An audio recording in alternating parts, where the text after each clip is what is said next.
Do you ever wish you could understand English conversations effortlessly, to speak with confidence, not just with correctness?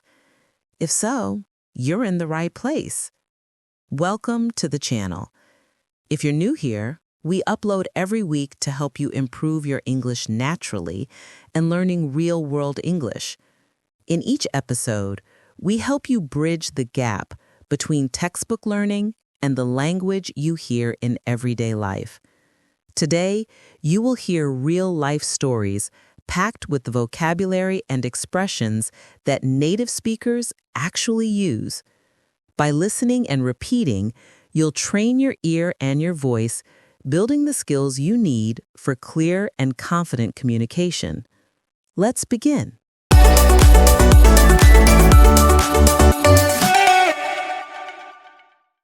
Okay, welcome back. Let's start with a simple question. Have you ever misunderstood someone in English? Imagine ordering food, but the waiter doesn't understand you, or talking to a coworker and missing an important detail. These situations can be frustrating, right? Let me tell you a story about my friend Tom. He traveled to New York for the first time. He walked into a cafe and confidently said, "Can I have a croissant and a coffee, please?" But the cashier looked confused and asked, "Sorry, what was that?" Tom repeated himself, but the cashier still didn't understand. He started to feel nervous. Then another customer stepped in and said, "He means a croissant." Suddenly, the cashier understood. This moment taught Tom an important lesson. Sometimes pronunciation makes a big difference. He realized that hearing words in real life was different from learning them in a textbook. This is why listening is so important. The more you listen to real English, the more natural it becomes. And when you hear common phrases often, you will feel more confident using them yourself. Now, let's talk about another situation. My cousin Emma moved to Canada for work. She spoke English well, but she had trouble following conversations. People spoke quickly and used slang. One day, her manager asked, "Can you touch base with Mike about the new project?" Emma was confused. Touch base? Should she physically touch something? Later, she found out it means to check in or discuss something briefly. This small phrase made a big difference. After that, she started paying attention to idioms and expressions. So, here's a tip for you. When you hear a new phrase, don't just memorize the meaning. Listen to how it's used in real conversations. Try repeating it aloud and using it in your own sentences. The more you practice, the more natural it will feel. Now, let's think about your own experience. Have you ever been in a situation where you didn't understand something in English? Maybe you misheard a word or weren't familiar with an expression. What did you do? How did you handle it? Imagine you are at a hotel and the receptionist says, "Would you like a wake-up call?" If you're not familiar with this phrase, you might be confused, but it simply means the hotel will call your room in the morning to wake you up. These small but important moments happen all the time. That's why listening to real conversations is the best way to improve. Let's do a quick practice exercise. I will say a short sentence, and I want you to repeat after me. Ready? "I'd like to order a coffee, please." Now you try. Great. Now let's try another one. Could you repeat that, please? These are simple, polite phrases you can use every day. The more you listen and repeat, the more confident you will feel. Let's continue with another story about my friend David. He moved to London for a new job. He had studied English for years from books, but real-life conversations were much harder. On his first day, a coworker said, "Hey, David, let's grab a bite." David was confused. Grab what? He thought. He followed his coworker to a cafe and then realized grab a bite just means get something to eat. It was a simple phrase, but because he had never heard it in a real conversation, it confused him. That day, he realized he needed more practice listening to how people actually speak. David decided to make a plan. He listened to English podcasts and made an effort to join conversations with his coworkers. At first, it was difficult, but he started asking questions like, "Sorry, what does that mean?" Or, "Can you say that again?" Little by little, he got better. One day in a meeting, his manager said, "All right, let's wrap things up." This time, David knew it meant, "Let's finish the meeting." He smiled because just a few weeks ago, he wouldn't have understood. This is an important lesson for anyone learning English. Sometimes the words themselves are not difficult, but the way people use them in real conversations is different from textbooks. Let's practice some more. I'll say some common travel questions. Repeat after me. Where are you traveling from? Now you say it.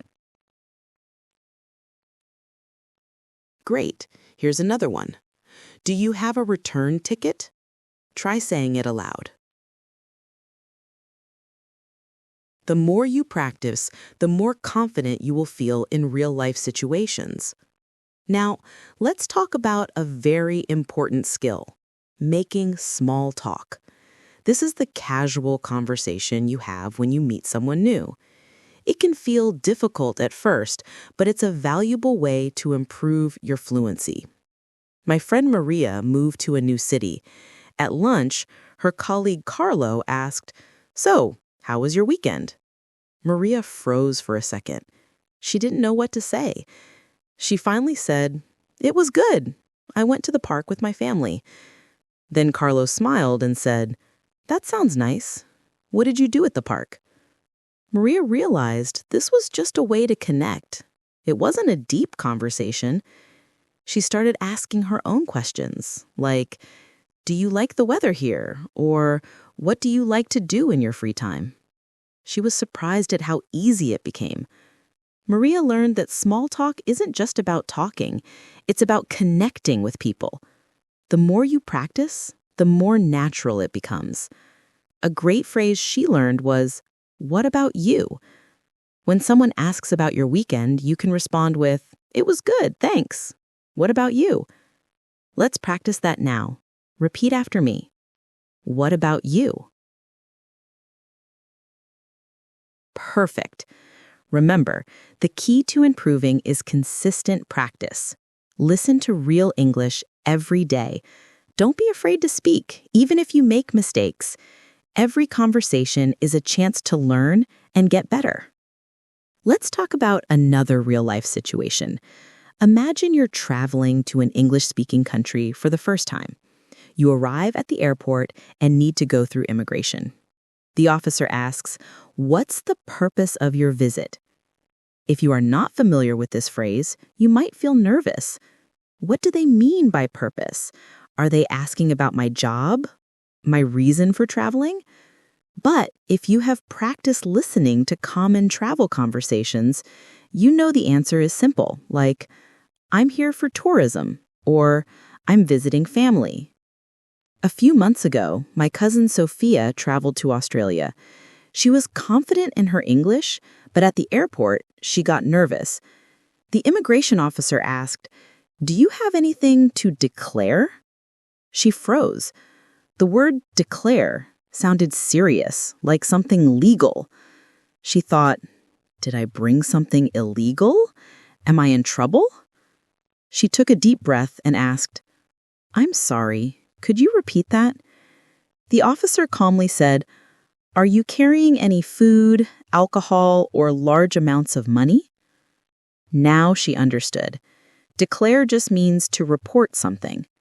She smiled and said, "No, I don't have anything to declare." The officer nodded and let her pass. Later, she laughed about it. She realized the problem wasn't her English. It was that she hadn't heard that phrase in a real-life context before.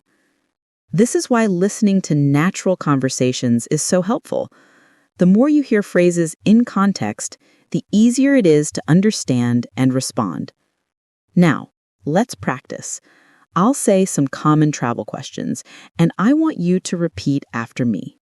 Where are you traveling from? Your turn. Great. Here's another one. Do you have a return ticket? Your turn. Perfect. The more you practice, the more confident you will feel. Now let's talk about a situation where listening skills make a huge difference. Ordering food. Imagine you're in a busy cafe in London. You walk up to the counter and the barista says, "What can I get you?" If you're prepared, you can simply say, "I'd like a cappuccino, please." But what if they ask, "For here or to go?" If you're not familiar with this, you might feel confused.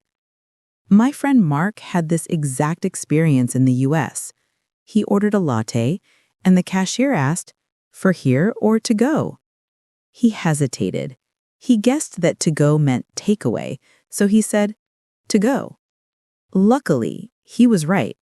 But in that moment, he felt nervous because he wasn't sure. After that, he started listening carefully. He noticed that in the US, people often say, "Can I get a?" instead of, "I would like a." He also learned that "that'll be" is a common way for cashiers to tell you the total price. For example, they might say, "That'll be $5.50. If you don't know this phrase, you might not realize they are telling you the price. Let's practice some common cafe phrases. Repeat after me. What can I get for you? Your turn. Excellent. Here's another one. That'll be $5.50. Your turn.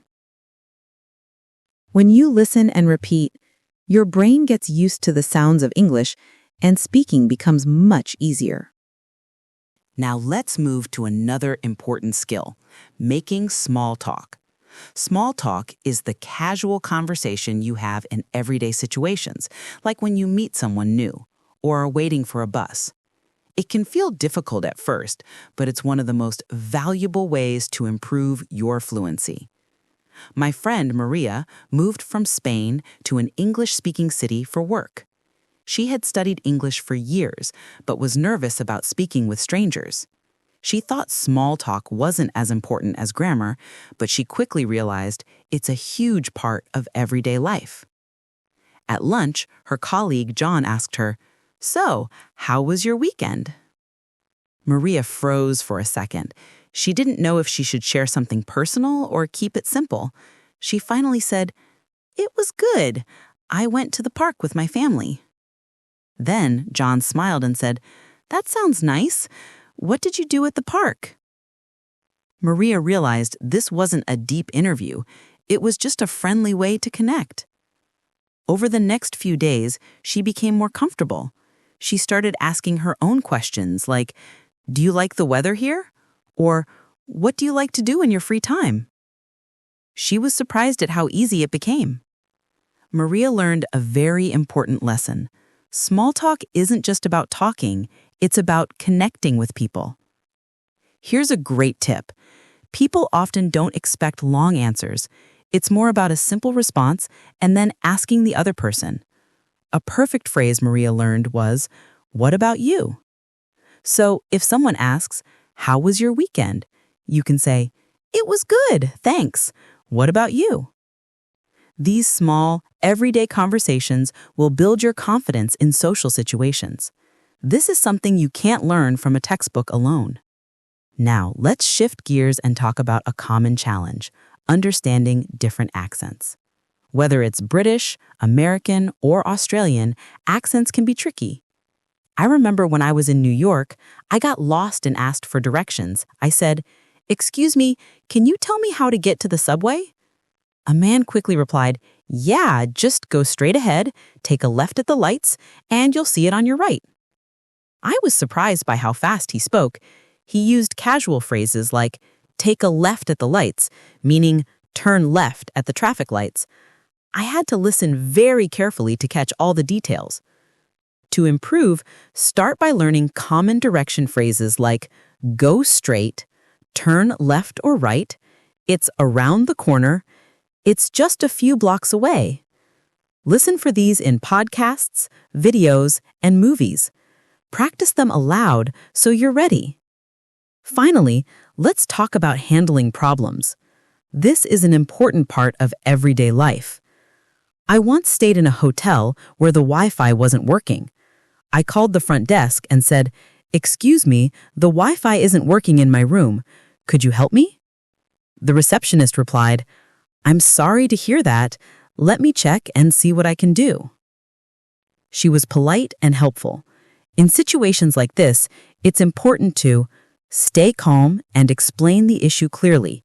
Use phrases like, "I'm having trouble with," or "there's a problem with." Listen carefully to their response. They might say, "Let me check on that for you," or "I'll have someone take care of it." This guide shows you that fluency in English isn't about perfect grammar, it's about confident communication in real-life situations. We've explored how to handle common scenarios you'll actually face. Professional settings, using phrases like, "let's circle back," in meetings and communicating clearly with colleagues. Problem solving, calmly explaining issues, example, "the Wi-Fi isn't working," and understanding responses from service providers. Daily interactions, ordering food, making small talk, asking for directions, and discussing hobbies to build connection. Understanding nuance, adapting to different accents, slang like Australian ripper, and the tone of voice in phone calls or videos. Expanding skills, practicing through storytelling, discussing current events, and engaging in debates to express more complex ideas. The key takeaway is simple. Stop aiming for perfection and start practicing for connection. Listen to real conversations, repeat phrases aloud, and don't be afraid to make mistakes. Every interaction is a step toward fluency. Ready to move from learning English to living it? Your journey to confident English starts now. Don't just listen, act. 1. Subscribe to our channel for daily lessons that turn real-world English into your second nature. 2. Practice one phrase today. Pick your favorite expression from this guide, like, "What about you?" or "Let me clarify," and use it in a conversation or say it out loud 5 times. 3. Join the community. Share your biggest win or challenge in the comments below. Which situation makes you most nervous? We're here to help you succeed. Click subscribe, hit the bell, and let's build your English confidence together, one real conversation at a time. And remember, if you don't understand, it's always okay to ask for clarification. Just say, "Could you explain that again, please?" Or, "I didn't quite catch that. Could you repeat it?" Every one of these situations, traveling, ordering food, making small talk, handling problems, is a chance to practice. The more you listen to real English, the more natural it will feel when you speak. If you enjoyed this episode and want more tips to improve your English naturally, please subscribe to our channel. We're here to help you on your journey to fluency. Thanks for listening, and we'll see you in the next episode.